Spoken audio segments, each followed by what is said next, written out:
নমস্কার বন্ধুরা, তিয়াশাস রেসিপিতে সকলকে স্বাগত জানাই।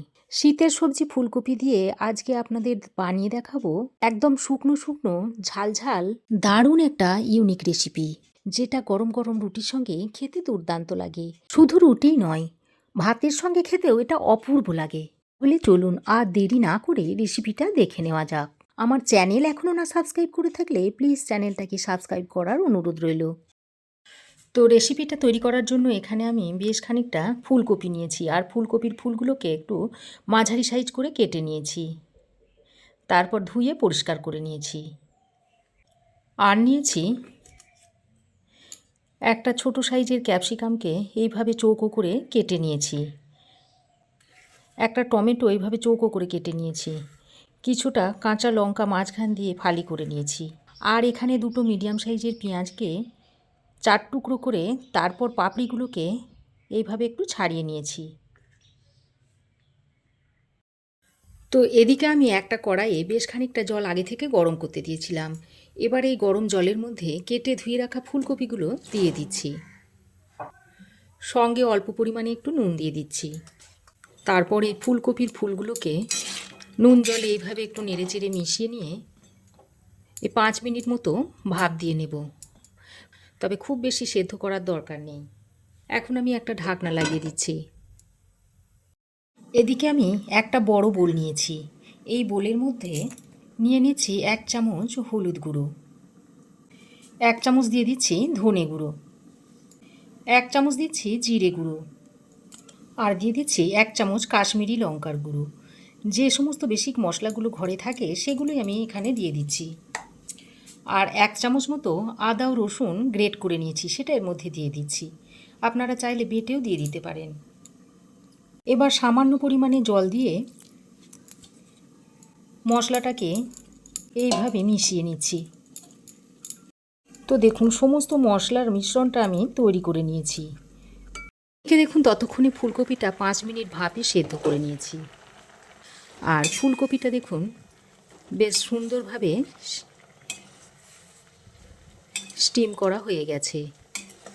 এবার এই ফুলকপিগুলোকে এইভাবে ছেঁকে তুলে ওই যে মশলাটা আগে থেকে রেডি করে নিয়েছিলাম তার মধ্যে সরাসরি দিয়ে দিচ্ছি।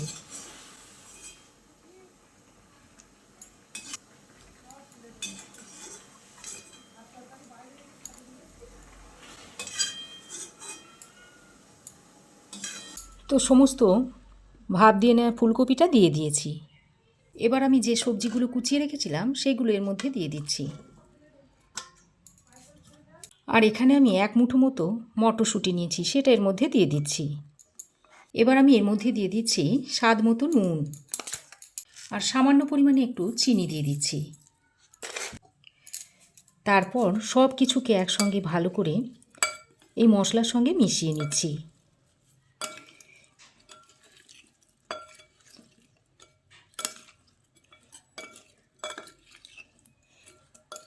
খুব ভালো করে মশলার সঙ্গে মিশিয়ে নিতে হবে। এখন আমি এটাকে ঢাকা দিয়ে 5 মিনিট মতো রেস্টে রেখে দেব, তারপর রান্নাটা করব। তো 5 মিনিট পর আমি আবারও কড়াইটা গরম করে এর মধ্যে দিয়ে দিচ্ছি 2 চামচ মতো সর্ষের তেল। আর এই রান্নাটা সর্ষের তেলেই ভালো হবে, আপনারা সর্ষের তেলেই করবেন। তো তেল আমি খুব ভালো করে গরম করে নিয়েছি। এবার এই গরম তেলের মধ্যে কুচিয়ে নেওয়া পেঁয়াজ দিয়ে দিচ্ছি।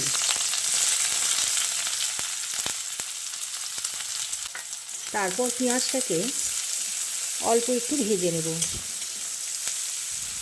পেঁয়াজটাকে আমি একটু হালকা করে ভেজে নেব, খুব বেশি ভাজার দরকার নেই।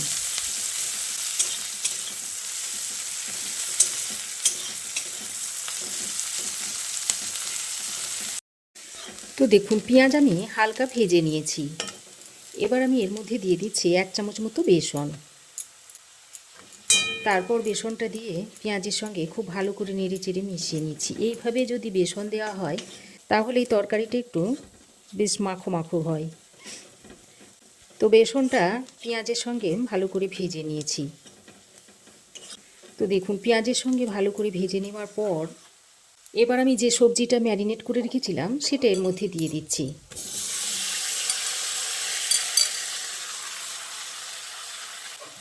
আর সঙ্গে অল্প 2 টেবিল চামচ পরিমাণ জল দিয়ে দিচ্ছি। তারপর সব কিছুকে একসঙ্গে ভালো করে নেড়ে চেড়ে মিশিয়ে নিচ্ছি। এই রান্নাতে বাড়তি কোনো জলের ব্যবহার হবে না। সবজি থেকে যে পরিমাণ জল বেরোবে সেই জলেতেই রান্নাটা হয়ে যাবে। তো দেখুন সব কিছু ভালো করে নেড়ে চেড়ে মিশিয়ে নিয়েছি। তারপর গ্যাসের ফ্লেমটাকে লো টু মিডিয়ামে করে একটা ঢাকনা লাগিয়ে বেশ কিছুক্ষণ এইভাবে কষিয়ে নেব। আর মাঝে মাঝে এইভাবে ঢাকনা খুলে খুলে তরকারিটাকে এইভাবে নেড়ে চেড়ে দিতে হবে, তা না হলে নিচে লেগে যেতে পারে। তো ভালো করে নেড়ে চেড়ে মিশিয়ে নিয়ে আবারও আমি ঢাকনা লাগিয়ে দিচ্ছি। এইভাবে 5-6 মিনিট মতো কষিয়ে নেব। তো দেখুন ঢাকা দিয়ে আমি 5-6 মিনিট মতো রান্না করে নিয়েছি। আর দেখুন ফুলকপি বেশ ভালোভাবে সেদ্ধ হয়ে গেছে। এবার আমি বেশ কিছুটা ধনেপাতা এইভাবে উপর দিয়ে ছড়িয়ে দিচ্ছি। তারপর একবার নেড়ে চেড়ে মিশিয়ে নিচ্ছি। নেড়ে চেড়ে মিশিয়ে নেওয়ার পর ঢাকা দিয়ে আরও 2 মিনিট মতো রেখে দিচ্ছি। এর ফলে ধনেপাতার ফ্লেভারটা তরকারির মধ্যে ভালোভাবে মিশে যাবে। তো 2 মিনিট আমি ঢাকা দিয়ে রেখে দিয়েছিলাম। আর দেখুন ফুলকপির তরকারি এখন একেবারেই রেডি হয়ে গেছে। এবার আমি এটাকে সার্ভ করে দিচ্ছি। তো ফুলকপি রেসিপিটা আমি একটা প্লেটের মধ্যে সার্ভ করে আপনাদের দেখাচ্ছি। তো আপনারাও একবার এইভাবে শীতের সবজি ফুলকপি দিয়ে রুটির তরকারিটা তৈরি করে খেয়ে দেখতে পারেন। আশা করছি আপনাদেরও ভালো লাগবে। তো আমার এই আজকের রুটি দিয়ে খাবার মতো ফুলকপির রেসিপি আপনাদের কেমন লাগলো অবশ্যই একটা কমেন্ট করে জানাবেন।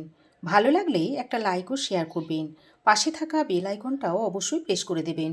আর আমার চ্যানেলে যদি নতুন হয়ে থাকেন তো প্লিজ চ্যানেলটাকে সাবস্ক্রাইব করার অনুরোধ রইল। আজ এ পর্যন্তই। আবার দেখা হবে নতুন কোনো রেসিপি নিয়ে নেক্সট এপিসোডে। সে পর্যন্ত ভালো থাকবেন, সুস্থ থাকবেন। ধন্যবাদ।